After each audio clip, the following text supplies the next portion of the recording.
So, Alison, welcome to the Better World Leaders podcast. Hi, how are you? I am very good. I am awake now. Our nice conversation off air, sort of got me out of the stuffiness of the early morning that it is here in Australia. So, thank you for that. A very invigorating discussion we've just had. And what's happening outside your window? Where are you? I am in northern New Jersey, just outside of Manhattan, maybe about 15 minutes. And it is beautiful here. Spring has arrived in New Jersey. It's probably about 60 or 70 degrees Fahrenheit. I mean, the flowers are blooming. It could not be more of a beautiful day. Perfect. I was going to say, are you able to, sort of wander around and explore freely at the moment, or are in New Jersey? Are you still in sort of lockdown conditions as we're talking? No, I mean, I think we're in lockdown, maybe similar to everybody else, and that we have restaurants only doing takeout. We don't have a lot of things open to the public, but people, I think, are maybe just about done with this COVID thing. You go out, there are a lot more cars on the street. People are outside biking and running and walking their pets and walking with their families. And I mean, with the weather changing in New Jersey or in the Northeast specifically, it's just the best time to get outside. So people are still being responsible. We're social distancing, but we are definitely taking advantage of going outside. So I am not quarantined in that way. I'm being responsible, but I'm trying to get outside as much as I can, for sure. Yeah, very good. I mean, similar here. We've just had our first sort of change in sort of conditions and regulations to the point that people can now actually sort of go and meet up. And we haven't had anything like the extent of the restrictions that have been imposed elsewhere in the world. But similarly, I think people are really missing, the sort of the fabric of society in seeing and interacting with other people. And the virtual universe is wonderful, but it like this dialogue is fantastic. It's not the same. It's not the same, and I think the virtual needs to be a supplement and rather than a sort of a it's all we have. Otherwise, you might as well go and live on a sort of on a very, very, very remote place by yourself. There's only so much you can take of it. There really is. I mean, people need people. You need real physical human connection. I can't wait to go eat at a restaurant, to go to the beach. I can't wait to get on a plane and go on vacation, just go somewhere. I've never wanted to go and get on a plane so much as I wanted to get on a plane now. But yeah, I can't wait. Yeah, soon. It will get there. We will get there. We'll get there. And so we'll get in a little while into what lies ahead of us, and in particular what lies ahead for you. But we must, I think, do a little bit of the sort of where have you come from. So let's start by me asking this question. Where did you begin your career, and what was your sort of early career like? Sure. So like most people, at least in the area that I grew up in, you were put on this trajectory by your parents of graduate high school and go to a 4-year university. I didn't have a lot of mentors growing up. I was sort of average. I mean, I was a great student. As some people know about me, I was a ballerina. I played sports. I was sort of average at everything, but I didn't have anyone take real notice of me. So I didn't have anyone really guiding me through life. So I chose a liberal arts school. I went to University of Vermont and studied art history and French, with the expectation, I think, of maybe working at an art museum or a gallery. I mean, to be honest, no idea. And looking back, as I think many millennials will probably say, it was probably the biggest waste of 4 years of financial funds that my parents ever spent. I mean, it was a wonderful time. It was a time for growth and independence, but it didn't gain me any direction, I guess, as far as career goes. And I didn't have anyone helping me. So I didn't have a drive when I was younger to know what I wanted to do. And going to college didn't really help me either. So I graduated. I was just anxious to get out of my parents' house. I landed sort of an entry-level job, and my career took off. I mean, I knew that I wanted to be something. I knew that I wanted I loved managing or leading people. I loved interacting with clients. I knew that from a very early stage. And for the first time in my life, I had real mentors, real people that took notice of me, in the owners of my company. Okay. Okay. They taught me everything. And I wish that I had that earlier in life. I mean, I wish I had that as I was growing up. I wish I had that in high school. I mean, my advice to anybody out there is you have the opportunity to mentor somebody, do it, because it goes a long way in helping to direct them and guide them down some path so that they don't waste years sort of floundering as I did. So I grew pretty quickly in my career. And I mean, the people that I worked with were phenomenal. We were a startup type of environment. So I saw highs and lows. I saw real growth, and I saw toxicity in my company. I really loved my career. I just absolutely loved it. And I wound up sort of quote unquote climbing the corporate ladder, I suppose. But with that comes a bird's eye view of the things that you appreciate about leadership and the things that you see need immediate change. And when you have oversight, as I did, for people and for process and for clients, you start to understand that people are more important than profits. You don't have to forgo the compassion and the empathy and the concern for your staff because you're so focused on making money. So, we talked a little bit about this before we got on air, about how corporations now talk a lot about corporate culture. It's a huge topic of conversation everywhere, right? But I'm not sure that they know how to implement a corporate culture that's infused with compassion, understanding the importance of mental wellness, of a work-life sort of merge, of really taking care of your employees, understanding their needs, caring about their growth, their advancement, their development. And when you're in leadership in corporate, you see all sides of it. I saw things from the leadership standpoint, and I also saw things from the employee standpoint. So it's really why I speak out about a lot of these things today, because I think it's important for leaders to effect change. If you see something's wrong, you have to do something about it. Yeah, absolutely. There's a huge amount in there, so I'm just going to try and sort of circle back to a couple of the points. No, that's what this format is for. Absolutely, go for it. Unleash, launch forth. But I'll just come back to the compassion and the kindness, and kind of roll that up into the sort of the people or profit position. Because I agree, and certainly, I've seen really fantastic cultures and been part of them and led in them, and then I've seen very different ones as well. And I think ultimately where there's either a misinterpretation or a misalignment or perhaps a misprioritization is that there's this separation of profit and investing in people.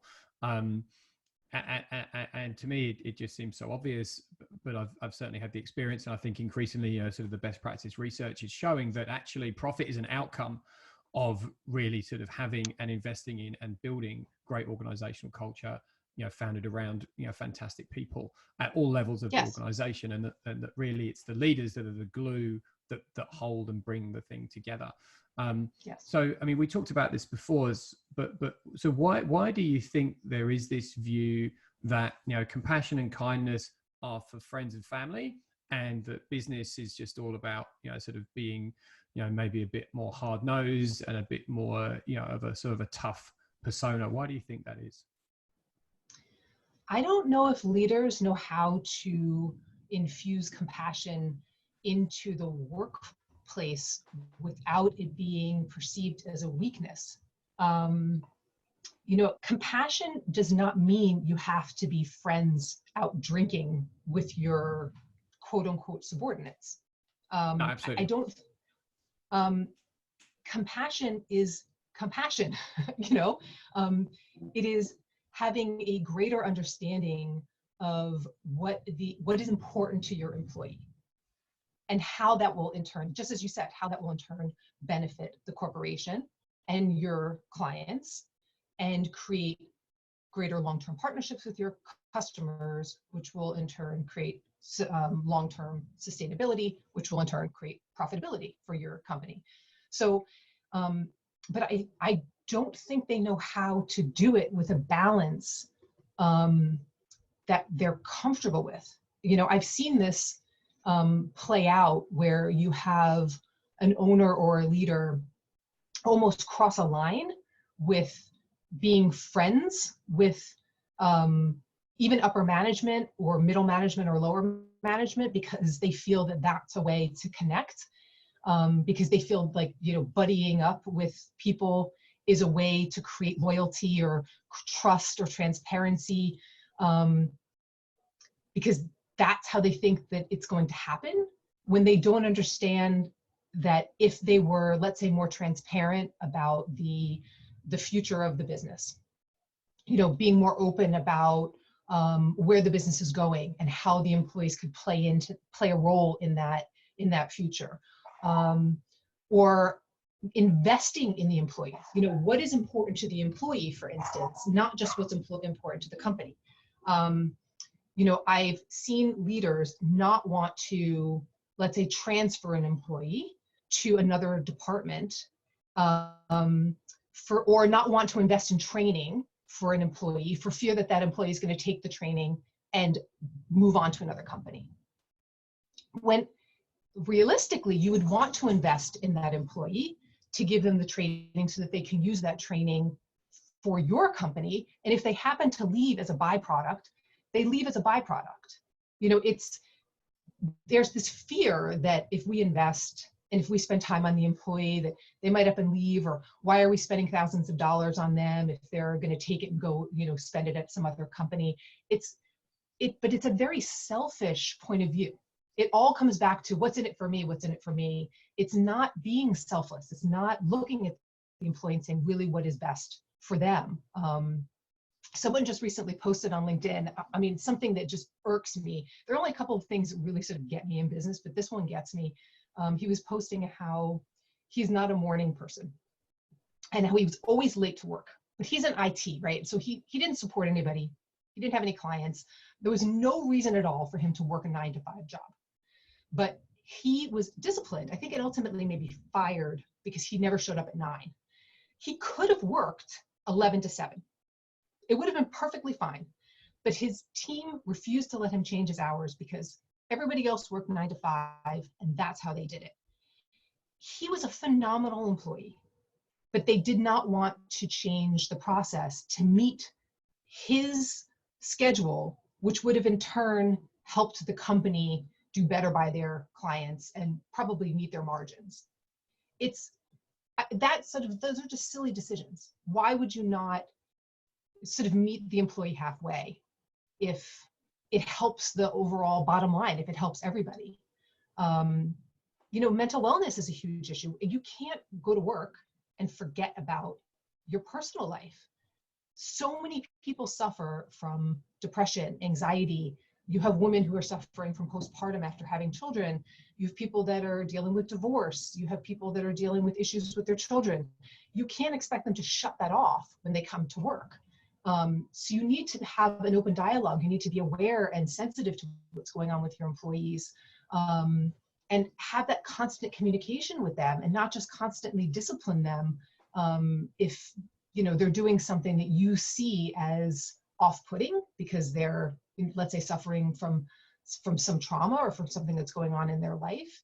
It's not really helping you as a leader, and it's not helping your company at all if you're not thinking about the best interest of your employees. Your employees are number one. Without them, you have nothing. No, 100%. And I think, look, again, there's a lot in there. And right now I'm just going to take the sort of the most, to an extent, obvious segue, having Alison Fischer as a guest. There's sort of one particular part of the journey that we're sort of obliged to focus on. So where we will go in a moment, is into your sort of personal, sort of life impacting on your work and your leadership and how you've gone about navigating it, and sort of what sort of you're now looking to sort of bring from that time as insights into the workplace and help leaders sort of get more from their employees. But I think I'll just reflect quickly. I think look, there's maybe fundamentally a lack of sort of understanding that this stuff is going on, which maybe comes out of a sort of a self-awareness sort of deficit, or it may be that there is this separation that we have our friends and our family, and that we can take a role of sort of counselor and mentor to them, but that there's a pure sort of transactionalism to the relationships at work. Yep. And I just think that for the majority of people, that's not the case, that we're actually very bound by the relationships that we make and that we carry in our life that come out of the workplace. And I mentioned to you before, my wife, the majority of her friends are colleagues and former colleagues.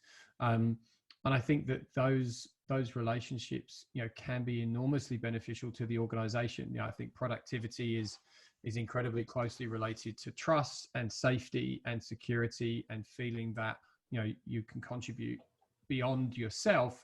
And from productivity, sort of will follow creativity and, sort of out of that bounds of those relationships, will come greater resilience and so forth. And out of all of that, the company gets what it wants. It gets the quarterly statement, it gets the profit return, and so on and Yes. so on. It's an investment, but I actually don't see it as an investment that need be calculated any differently to working capital, or a big piece of software or whatever. Your people are a massive investment. So let's turn to your personal experience. So your career's going great. You've come out of school, not really knowing what you're doing, but you found your feet. And everything from the outside, everything professionally looks great, but what was going on personally whilst all the other markers were moving in the right direction? Yeah, so I had a couple of interesting traumatic events that happened while my career was taking off. I was raped in my early 20s when I was on vacation. Didn't tell anybody. I mean, I was on an international vacation, so I didn't report it. I'm not even really sure I knew what was going on at the time. I didn't do anything when I came home about it either. I just sort of pocketed it and moved on. I then met my my now ex, who I think we were together for close to 13 years. Did not necessarily see the initial signs of abuse then, although hindsight's 2020. I look back and there were definitely some signs of being horribly controlling, manipulative, very mean-spirited, vindictive, very vindictive behavior. And I think I chalked a lot of that up to him just being maybe mean or off. People have bad days, right? Sometimes you just are a little off of work or something goes on in your life and, you're just mean. But being consistently mean-spirited, which then turns into manipulation and controlling behavior and can wind up snowballing. So it was not physically abusive until about 11 years ago. It was very verbally abusive, but then I was hit. So that was really the turning point for me. I had come home, he was an alcoholic. That also was not apparent to me in the beginning of the relationship. He drank, but not excessively. There were a couple of sort of traumatic things that happened to him over the course of the relationship, which turned into some other issues, I guess, that he was not able to deal with, and that sort of funneled out of control. And maybe he was always an alcoholic. I really don't know, but he became violent, and it turned into one night I came home with my girls. They were 1 and 4, I believe, at the time, and he hit me and broke my nose, fractured my cheek. And that was the day our relationship was over. You know, that was the turning point for me. I think a lot of women that I speak with don't believe that domestic abuse is abuse until it turns violent, which I can say for certain is not true. Domestic abuse comes in many forms, and most of them are probably not violent. It's not what you see in movies. Domestic abuse is financial control, emotional control, manipulation. There's a lot of types of abuse. With me, though, the catalyst was when I was hit. And I had been preparing for ending the relationship probably years prior. I had started to separate finances and sort of come up with a way to end the relationship. But I never pulled the trigger on it until that moment. And then it took about 2 years to get him out of the house because I was fearful of what he was going to do to the house, to the kids, you know. So I had to be very strategic about it. And now I speak pretty openly about that story so that I can help other women who feel fairly alone in their journeys. I was alone. I didn't share it with anybody. I didn't talk to anybody. Didn't have any emotional support at all. And it really wasn't until many, many years later that I started talking about it. And it's not that I was ashamed. I wasn't ashamed or fearful. I just didn't think anyone could relate. So I kept it to myself. So, and that's a very big burden to carry alone. So I know that a lot of women feel the same way. They feel like no one can relate to them. And I think by me talking pretty honestly about the things that have happened to me makes other women feel vindicated, makes them feel like their stories are real, you know, that they're not crazy. Because sometimes your abuser can make you feel like you're going insane, like it's not them, it's you. So I'm just compelled to speak about it. So it's something that is really part of me now. It's part of my purpose. So firstly, thank you for for sharing all of this, and I know that you're doing so, sort of very publicly. But I think that the gratitude bears repeating now, and it is a brave sort of message to take out to the world, but one that I think absolutely needs sharing, and is the reason why I asked you to be here and to use this platform to spread that word. So I'm just going to come sort of right in on the end of what you said there about sort of this this sort of release that you've sort of mentioned. You sort of felt, and that other women are telling you that they feel as you're sort of open and public about these experiences, and you've sort of described this again sort of off air as this pivotal moment when you shared your story publicly. So how did that come about, and how did you feel building up to it? So the first time I ever shared my story publicly was a very sort of impromptu workshop that I was at, and people were asked that were attending the workshop. They said, does anyone want to get up completely off the cuff, 5 minutes or less, and share your personal story? And I was like, yes, let's do this. And I was given maybe 10 or 15 minutes to try to compile what I was going to say in my head, because it wasn't, my story is more than just my story of abuse. I mean, that's a fraction of who I am. I mean, I was bullied from kindergarten through high school, and that was before the time of social media. Kids were horrible back then. I mean, I remember being 5 and being bullied, and it just was incessant. It never ended. There's all these things. We are all the culmination of all of the experiences in our life, and it gives us, it makes us who we are ultimately. I mean, we were talking about this too. I think you don't have to suffer trauma in order to be resilient, in order to have a tenacity. But I believe that there is a resilience that is sort of woven into my DNA. I think I was born with it. And then that combined with all of the things that have happened has allowed me to get through those traumatic experiences. So I was trying to figure out, okay, well, what am I going to focus on, and how am I going to do this in 5 minutes or less without breaking down crying? So, of course I cry a little and I try to compose myself.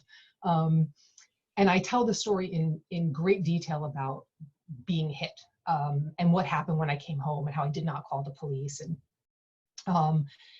And at the end, sat back down. Somebody else got up and told their story, and I think it was just a handful of people. And maybe an hour or so later, I had 2 women approach me. And one was a mother who had been a survivor of domestic abuse, and one was a daughter who had witnessed her mother being abused. And the daughter specifically told me that her mom never shared with her feelings, that she never, she saw this happening to her mom, and her mom seemed like a survivor, like a real, like she had this inner strength about her, but she knew that she was suffering, but she never talked about it. And the other woman really never shared anything with anybody. She had gone through some things. Everybody's story is different. My story is totally unique, very different than everybody else. But the emotions behind the story are the same. Every woman that is abused feels disappointment, fear, shame, isolation, loneliness. I mean, we all feel the same things at different levels, but the emotions are the same. The details are different, but the emotions are the same. So they both told me that they had been going to therapy for years, but that hearing me speak with the level of detail that I spoke about the incident specifically, released them from the years of misplaced guilt and sense of loneliness and isolation, like they were the only ones. The daughter specifically was saying that she never really knew what her mother went through. Like she never really understood the feelings that her mother was feeling as these incidents were happening to her. And by me speaking, it gave her a little bit of an insight as to what her mother was going through, and it released her. And I'd never felt so humbled that me speaking for less than 5 minutes, I mean that piece of the story was probably 2 minutes, healed 2 women from decades of guilt and shame and judgment and sadness. I mean, that is powerful. Truly powerful. When I shared my story then on LinkedIn, and I posted a couple of videos talking about the incident and what happened, again in pretty great detail, and what I did to get out of it, I had a woman reach out to me, and her mother then reached out to me and said that she has never seen her daughter happier. That just the connection that her daughter made to seeing me happy and that I was okay gave her daughter a sense of hope that she too could be okay. And that it was like a light switch went off and her daughter was almost healed instantaneously, that she had never seen sort of a light and a flicker in her daughter's eyes since her abusive relationship had ended, and thanked me for it. Again, it's shocking. It's still shocking today how by just sharing something intimate that happened to you can impact someone in a way that's so deep and so emotional that it can change the trajectory of their lives, which in turn can help their children and reshape their children's lives, help their relationships, help their families, help their teams, help their community. I mean, anybody that they touch is going to be positively impacted by them now being transformed in some way. It's just a powerful thing. I mean, it really, really is humbling. And how can you stop talking about it if that's the reaction that you get? Oh no, absolutely, and I think the again, thank you. It's an incredibly powerful and evocative sort of experience, even just being here, sort of with you. right now. And I think the thing that the message just keeps going back and back through my mind is, we need more of this.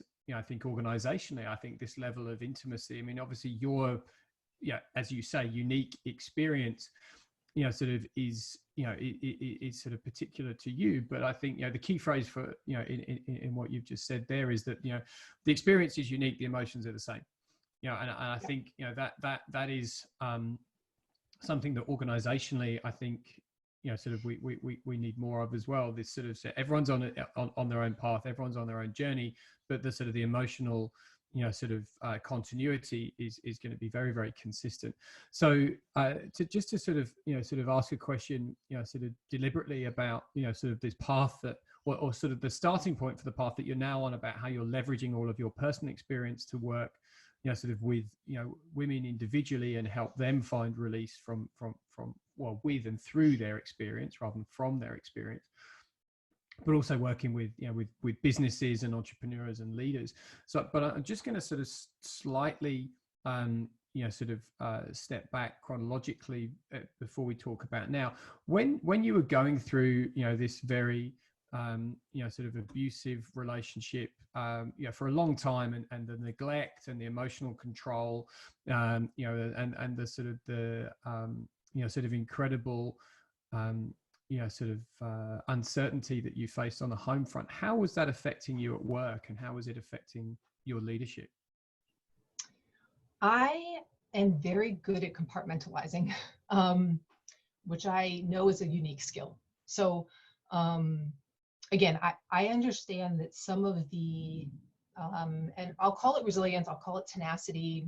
I don't know really what to call it, because I didn't have someone to talk to. I didn't have a go-to person, someone I could bounce ideas off of, someone that I could really confide in to help me overcome the things that I was going through. I sort of felt like I was on an island alone, like most of my life, whether it was, again, going through bullying as a child, trying to talk to my parents about some of the things that they could do to help me. It was brushed aside, like I was overreacting. I didn't talk about the issues with the relationship because I just didn't think anyone would believe me. When you're beat down, I mean, not physically, but when you're sort of beat down over the course of your life and you don't ever feel like you're having support, you just find a way to go it alone. And I knew that I had people at work that were relying on me. I am not superhuman by any means. I do not have superpowers. So I have good days and bad days, just like everybody else.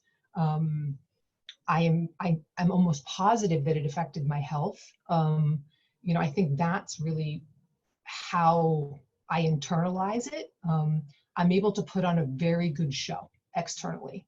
I'm able to go to work and sort of deal with my team and deal with my clients and sort of do what I have to do to get the job done.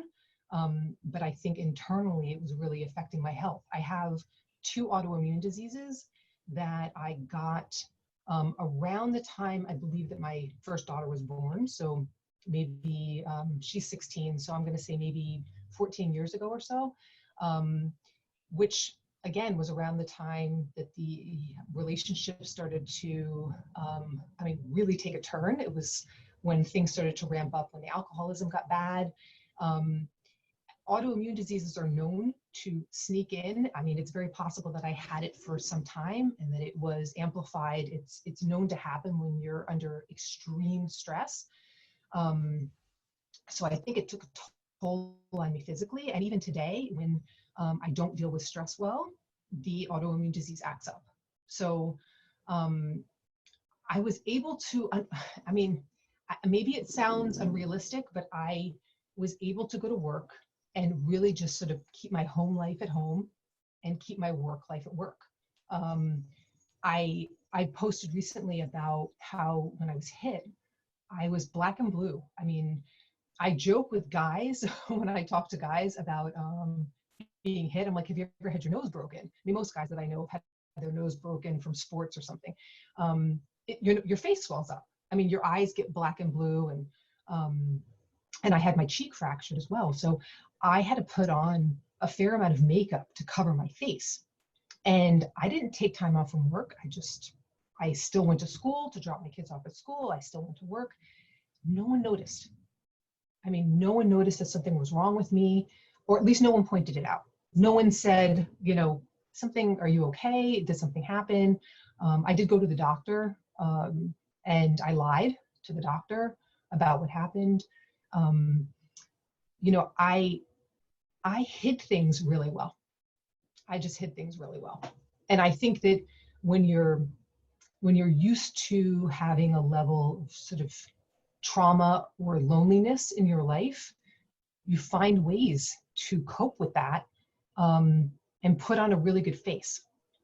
But I understand that I might have that tenacity, but that's not something that everybody has, nor do I think it's necessarily the best quality. Being independent is great. Don't get me wrong. I mean, I think being independent is a great quality, but being independent to the point where you are alone on an island with no support during trauma or tumultuous times, or just to have the support that you need, is not a good thing. People need people. People need support. People need guidance. People need someone to go to. And I wish I had that, because I think that I would have mentally maybe not have suppressed as much as I did. So Alison, based on sort of where you sort of had been and everything that was going on personally, and as you say, you had your nose broken, you'd sort of got the makeup on and just sort of kept showing up. What do you think the role of a leader can be, or how can a leader sort of tune in to what might be going on sort of there for people outside of work, which is hopefully unlikely to be as sort of terrible as what you were experiencing? But what sort of traits do you think a leader should have in order to be able to help their people sort of to be better in of themselves? I would say that meeting with your team, with your teammates on a regular basis, I mean, I'm not talking formal reviews, I'm talking, daily meetings with people, is extremely important. If you are not in tune with your staff, with their ups and downs, with what's going on in their personal life, in order to pick up on those cues, then you won't know what's going on. I mean, it's possible, to your question before, that I was acting differently. In my mind, I was not. But if someone was working closely with me, and I did not have good leadership at this point in my life at my company, but if someone was really in tune to me, they might have noticed that I was distant. They might have noticed my face, for instance. I wasn't in hiding. You need to be in constant contact with your staff. You need to listen to what they're saying. Physical cues on how someone, and it's not just verbal cues, but it's physical cues on how they're interacting with you, how they're interacting with others. Being transparent in your leadership style. I coined it epic a while back. I did it, one of my very first videos on LinkedIn was, I did 4 videos on how to be an epic leader. It wound up being a great acronym. Empathy. Okay, so what's epic? What's epic leadership? Epic is empathy, presence, intention, and connection. You could pick other words, obviously, to find EPIC. But to me, being empathetic and being present and being intentional and having connection with your team, and that carries over to your client too, are 4 key traits that I think all leaders need to exhibit. I mean, empathy it speaks for itself. And empathy is really putting yourself in the place of others, removing judgment. I think, people don't really understand what empathy is. It is sitting with someone and trying to understand what the other person is feeling, not from your point of view, but from their point of view. Being present is truly living in that exact moment. What is going on with you, with your company, with the other person in the moment? Being intentional with your actions, having true clarity on the decisions that you're making. Connection is human connection. People need compassion, connection with one another. To the point that you were mentioning before, it's people have friends at work. People spend most of their time at work. They need to feel a connection to the company's mission, to their leaders, to the work that the company is doing. They need to feel involved with the overall mission of the company. All of those things are important. And I think that if you have a constant connection with your, if you have those qualities, you can add active listening. I mean, there's so many other things that you can add to the list, but for me, if you use the acronym EPIC, it's a great guide to help you stay connected with your team. And I don't think I had that. I don't think I had that in the leadership, which is why they didn't pick up on the cues with me. They didn't pick up on what was going on. You're not always going to have team members who openly share with you. It's not going to happen. Not everybody is comfortable sharing, but it's your job to ask questions to them, to sort of get things out of them, to make sure that they're in a safe space. It's your job as an employer to create a safe space for your employees, not the other way around. They shouldn't have to be doing that. You should be protecting them so that when they come to work, they feel that it is a space where they can be themselves. Yeah, and then in being themselves and feeling safe, they can do the job that you are as an employer or an owner, paying them to do at the cost of the company. But, they have to be able to show up as themselves in order to be productive, sort of reward you for the cost that you're incurring and make some profit over the top. Now, I think Epic is a great model. And I mean, we talk about this a lot, that, sort of the capabilities and the behaviors of leaders, that's what makes a leader. And that's what being a leader is all about.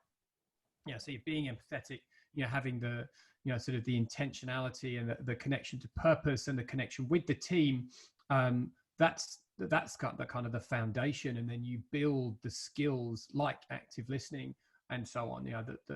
The role of a leader is not to set goals and then hold people accountable to those goals. But that's part of the outcome of what comes from being empathetic and being intentional and being connected. And if people show up because they like being, sort of around their colleagues and they respect, their leader, they should be coming to you saying, these are my goals and this is how I'm going to hold myself accountable. Can you come and check in with me in a week?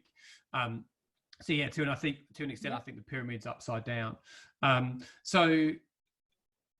me ask you the bigger question, sort of around, sort of the world and a sort of a global perspective. And this is the Better World Leaders podcast. So what do you think the role of leaders can be, and how do we sort of, like compact everything that we've discussed today and sort of, respond to this question? What do you think the role of leaders is in making the world better for everyone? I think it's a job for leaders to rally the troops around a common goal. And that does not mean that you as the leader are supposed to be the center of attention. You need to be somewhat in the background, creating the purpose, maybe silently creating the purpose, creating an energy around that purpose, making sure that everyone understands with clarity what your intention is, and then setting the tone so that people can hit the ground running and achieve that goal. So you need to have a catalyst, I suppose, for most missions in life, most exercises in life. And usually there's one voice, maybe, that starts that, but collectively we affect change. So every voice matters, but collectively together we are better. So everybody, in effect, is a leader in their own right. No one should really be taking the spotlight away from the next person. It is not about you. It is about the end mission. It's about bringing people up. It's about making people better, making the world a better place, supporting each other. And great leaders do all of those things. They put their own self aside to support others, to bring up others. And it's done, I think, without effort. It's done sort of naturally. And I think the best leaders are, you gravitate to them. There's sort of something, there's an energy about them, humbleness about them. You know exactly what they're there to do. And they have people just following them unintentionally. It's just, they're so clear in what they're trying to achieve that they create a movement around them. But not because it's about them, but because it's about the greater good. No, absolutely. No, beautifully put. So the immediate follow on from that is, how is your leadership? How are you, Alison Fischer, helping to make the world better? So today, my ultimate today mission is to really help women who are survivors of domestic abuse. It has been something that I've been passionate about for some time. I've been focusing on this for maybe 18 months to 2 years now, since I really started sharing my own personal story. But I have been laid off. About 4 weeks ago, I was laid off, and I did not have the time to devote to this purpose before. So I have extended free coaching for the month of May to anybody that needs my support, anybody that feels that I can be of help to them. And I understand that's a very personal choice. There's a huge trust that comes with sharing the details of something that personal. So I am humbled and, honored when someone wants to share that with me. But, that really is my purpose today, is to help support other women because I did not get the support, and going it alone is very, very difficult. So I just want to make other women know that there's hope, and if they have confidence and conviction that there is a better life, that they can live the life that they were meant to live. I want to do the same for leaders and small business owners and entrepreneurs who have sort of reached this upper echelon in their careers, and they too do not feel supported, that they don't have someone to lean on. I felt very similar in the higher levels of my career. And even leaders need other leaders to help them, to help guide them and provide them with an advisory role. I mean, I call it sort of a trusted advisor. That's how I put it on my website. Everybody needs a trusted confidant, somebody that they can really confide in, that has their best interest in mind. And I think that my personal experiences, my 20 years as an executive in corporate, the experiences that I have faced over the course of my life have given me some unique insights to help people throughout their journeys, whatever stage they're in their personal journey. No, fantastic. So if somebody's been, sort of inspired by, sort of the journey that you've been on and wants to benefit from the time with you, what's the best way for somebody to get in touch with you straight away? So you can always reach out to me on LinkedIn. I mean, that's a surefire way to get me, is to send me a private message or connect with me. I'm Alison Fischer on LinkedIn, or you can reach me through my website, which is allydfischer.com. And there is a link to an email there. So it's allison@allydfischer.com. And all of that information is also on my LinkedIn page. So either way. Perfect. And both of those links will be, sort of sitting here as you're listening to this. You can just scroll down to the episode notes, and both of those links will be there. So you can just click and follow those straight away. And just to reiterate, there's an hour of coaching with Alison available throughout the month of May for women who have had a similar experience. And look, I mean, I'm just going to sort of round off here by saying again, thank you. And thank you for sharing such a powerful, evocative and inspirational story. And I think, really the culmination for me is everybody can benefit from, sort of the kindness and the compassion that you're now sharing in order to, sort of make